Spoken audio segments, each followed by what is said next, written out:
Okay, so we have here the kinematic equations for constant acceleration. So before that, let's discuss the five kinematic variables. So previous topics discussed the difference between displacement and distance.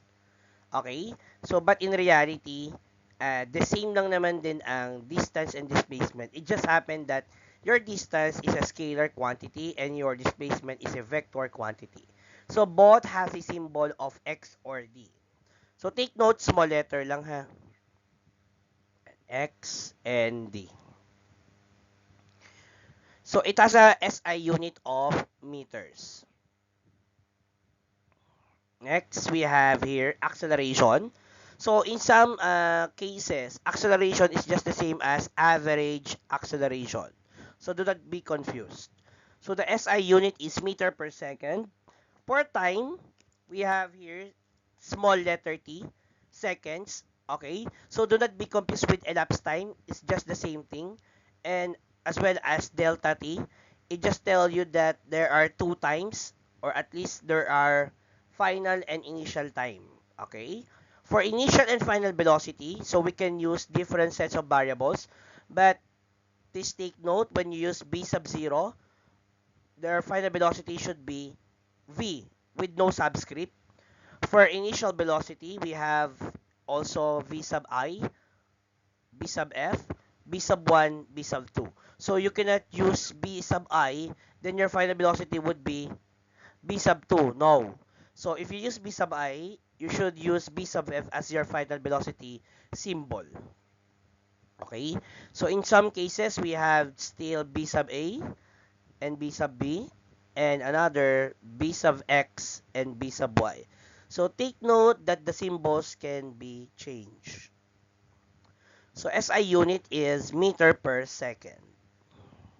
Okay? So we have here the kinematic equations for constant acceleration. Okay? So we have four. So how do we use this? So take note of the symbol used for velocity. So we use v and v sub 0. Therefore, we will only use these variables. Okay? These two will not be utilized. Okay? So, take note of this. Okay? For every kinematic equation, there is one variable that is missing. Okay? For example, the missing variable for the first equation, so for you to solve for the final velocity, this is final velocity, the missing is the distance or displacement. For the second equation, the missing is, since we have here the initial and final time and displacement, the missing is acceleration. Here, the missing is the final velocity, and here the missing is time. Okay? So take note, you should know how to derive. Okay? So what is derivation? So derivation is simply, for example, there is a given. Let's say the missing given, or yun yung hinahanap natin, is initial velocity. So you need to transpose this b sub 0 to the other side of the equal sign. Okay? So you must master that. Okay? Okay. So take note, for you to utilize this kinematic equation, there must be at least three present variable. Okay? Sir, ano pa sinasabi nyo nawawala, yung nawawala lang yung mga yun? Yun yung mga nawawalang variable. But then, you can use these equations at least if meron tatlong variable. For example, let's say hindi to, wala to. Ayan. Ito nga yung mga hinahanap nyo, di ba? Ayan. Masasolve mo yung final velocity if you have the initial, acceleration, and time. Also, you can solve for the displacement if you have the initial, final, and time. You can also solve for the displacement if you have the initial, time, and acceleration. And also, you can solve for the final velocity squared if you have the acceleration, displacement, and initial velocity. Okay? So, take note, v sub 2 to, ay b squared to. So, meaning you have to squared it to get the answer. So to cancel out the squared. Okay.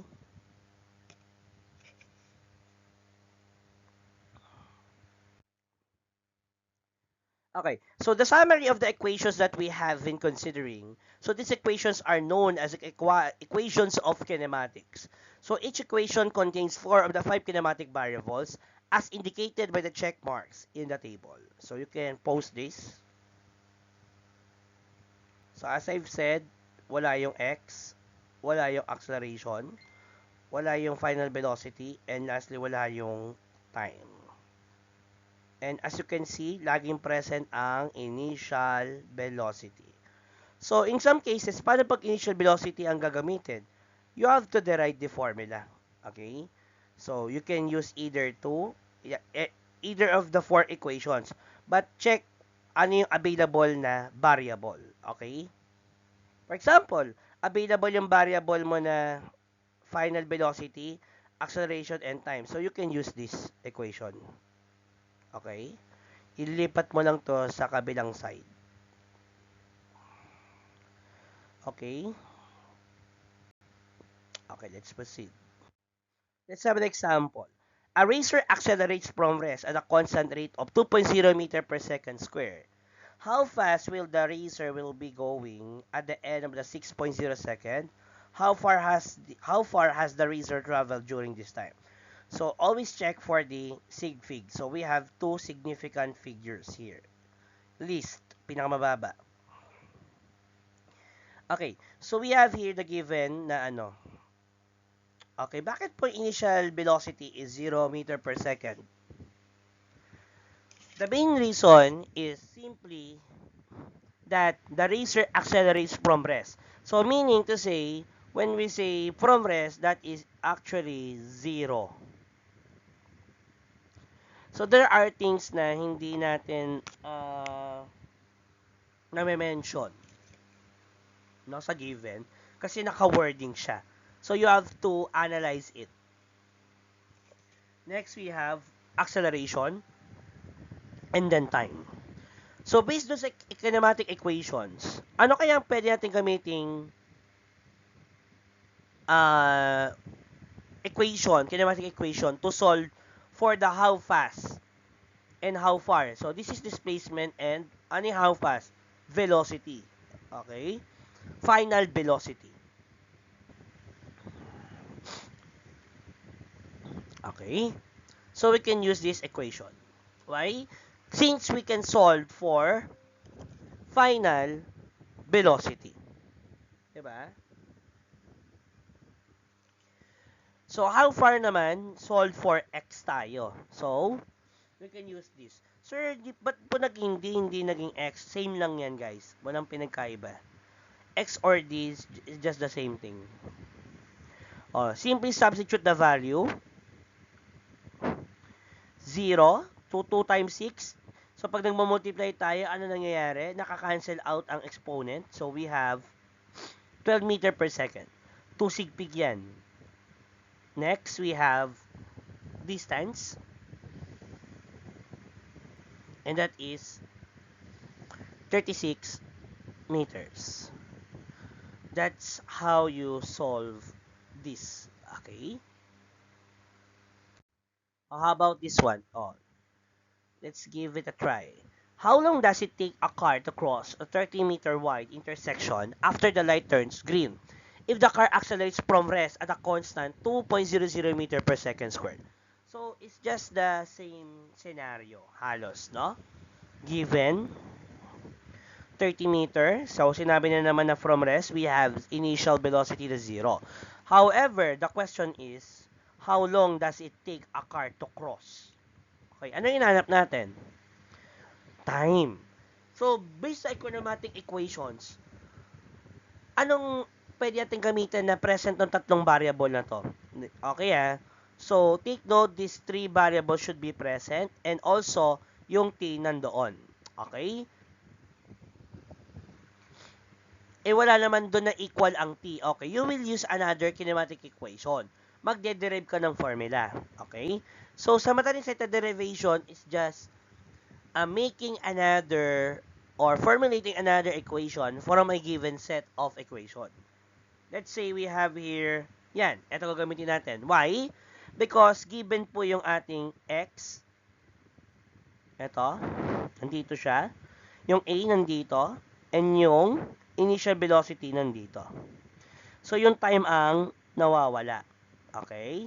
Pwede natin siyang ilipat sa other side ng equation. So, how will you derive this? Okay. So, step by step. Okay. So, take note, makakancel ang b sub 0 and t. Why? Kasi 0 nga po yung value ng ating initial velocity. Okay, pwede natin siyang i-elicit or tanggalin. Kasi sabi, di ba, initial ay 0. So, maging x is equal to 1/2 times acceleration t squared. Okay? Okay. So, you need to transpose this to the other side. So, t squared. Okay.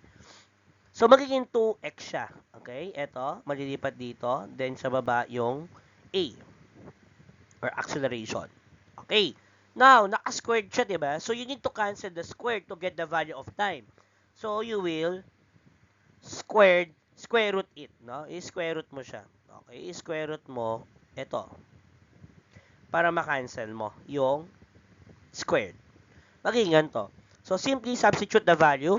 2 times x, 2 times 30. 2 times 30, then over 2. So, 60 over 2, that is equivalent to, okay, that is equivalent to 5.48 seconds. So, always take note that it should follow the sig fig. Okay? So, tatlo to. Sir, paano pag dalawa lang? Eh, di dapat 5.5 yan. Dapat 5.5 yan. Kung 2 sig fig lang to, kuwari, sabi natin, wala tong 0, 30 lang. 2 sig fig lang dapat. Okay? Next. So, I'll be skipping this one para kasi over na tayo. Pwede nyo na lang siyang tignan. Okay, anong given na tatlo yung equations na present to? So, ito, ang hahanapin mo initial and final equation mo. Ito, bakit? Sige, dandaan lang. May time, may acceleration, and merong distance. Hinahanap ang initial. Okay, initial mo na sagutan mo. Magiging ganito. Sir, bakit over t? Para ma-cancel out. Okay? So, bakit ito? Kasi since meron ka ng initial, masasagot mo na yung final velocity since given naman ng a and t. Okay? Substitute lang. 1.80 meter per second. This is your initial So, ito yung gagamitin mong initial dito. Then, a and t. 0.22 times 10. Magiging ganun lang. Okay, magiging 4 meter per second. Okay, so that's how you solve for this problem. Okay, lastly, we have pre-fall. So, pre-fall, the speed of a falling object is not proportional to its mass. Okay? So, comparing these two tubes, this one is air-filled. May laman daw air. This is evacuated, meaning tinanggal ang air. Walang air resistance, walang presence ng air. So, by theory, any object that falls in an evacuated tube without air will fall at the same time. Parehang babagsak. However, sa Earth, since siya ay may air, the greater the mass, the greater the weight, mas mabilis siyang babagsak. Okay? So at a given location on the Earth and in the absence of air resistance, all objects will fall with the same constant acceleration. However, in Earth, syempre may gravitation tayo in gravitation or gravity. So this acceleration is due to gravity. And we give it a symbol of small letter g. So its magnitude is approximately negative 9.81 meter per second squared. So take note why negative, kasi pababa ang gravity. Sir, paano ba magpataas? Eh di positive. Binato mo eh. Kaya ibabato mo yung bola pa upward. Ang constant acceleration, positive na. Okay? Okay, let's have a sample problem. Suppose that a ball is dropped. Okay, so nagbigay na ako dito. Pagka sinabi mong drop, starting point 0. From a tower, how far will it have fallen after a time T1, T2, T3, ignore air resistance. Gusto niya nang alamin na meron kang building. Nandito si Consi. Ibabato niya yung bola. I-measure mo yung 1 second, 2 second, and 3 second interval. Okay? Kung nasaan na yung bola at gano'ng kalayo ang narating. So, tignan nyo, nasa ang axis siya. Nasa y-axis siya. Okay? Ibig sabihin, yung distance 1 mo, may mga distance ka dyan, ito kasali, yung y sub 0. Okay? Kasi siya yung starting point mo eh. Okay, let's try to illustrate this further. Okay, so we have here this given. Sir, bakit po may A, may acceleration? That is constant. Kasi sabi mo, how far it will have fallen eh. So, ibabagsak mo nga siya. So, understood yun na merong negative 9.8. Okay? Initial mo, 0. Okay? Ito yon. Ang y sub 0 mo, 0 din. Kasi nga, sa x and y component, nandito ka, nasa y-axis ka, ibabato mo, 0 ang starting mo. Okay? And the time. So, given the variables, ano kayang pwedeng gamitin natin equation? Sige nga, stop nyo muna, then decide kayo anong kinematic equation ang present, ang initial, time, and acceleration para mahanap mo yung final. Okay, para mahanap mo yung y sub 1, y sub 2, and y sub 3. Ito na, pinakita ko na pala.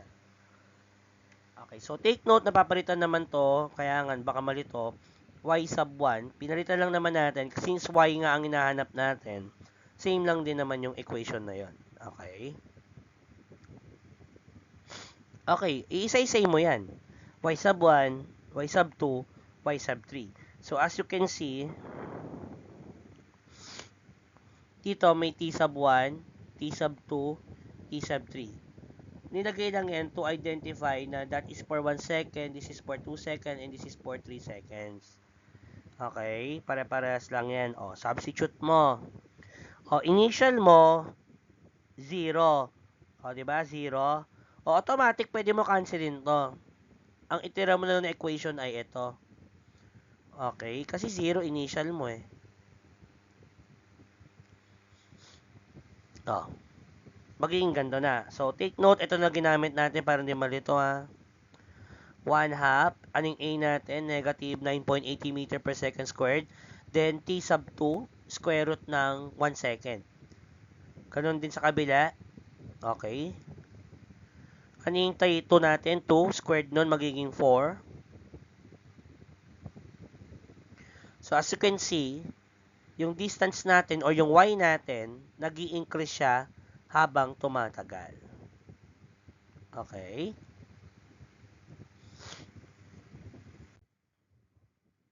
Okay, that's all guys. Okay. So, sir, ba't po naging positive, no? So, we will just now assume, 'di ba sabi ko sa inyo sa distance or displacement or distance, pagka distance, assume na lang natin na positive siya. Okay. Kaya 4.90 meter 'yan. Pero tingnan mo saan papunta? Papunta sa baba. Ituturo niyo yung direction na towards the south siya. Pababa. Okay. So, I will accept naman kung negative 4.90 sagot nyo. Tama din naman yun. Tama din naman yung 19.6. Basta ituro mo na kung saan siya papunta. Okay? Kasi sa distance, wala tayong negative distance. Okay, that's all for this. So, yun lang. Thank you.